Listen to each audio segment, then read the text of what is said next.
Hello everyone, welcome back to Webtech Tutorial.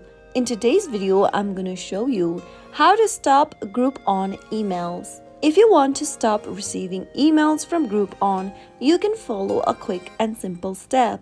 First, open your Groupon application and make sure that you are logged into your account. After you're inside the main home page of Groupon, go ahead and tap on My Stuff at the bottom right hand corner. Now, under My Settings, scroll down and tap on Email Preferences. On the next page, go ahead and uncheck the Opt-in to Email box and tap on No Opt-out of all email. Once you do that, you can tap on the Save button at the bottom and you'll be able to disable or you'll be able to stop Groupon emails. That is how you can stop receiving emails from Groupon. If you found the video to be helpful, go ahead and give us a thumbs up. Don't forget to subscribe to our channel by hitting the subscribe button. Press the bell icon so that you'll never miss another upcoming upload from us. I'll see you again in the next video.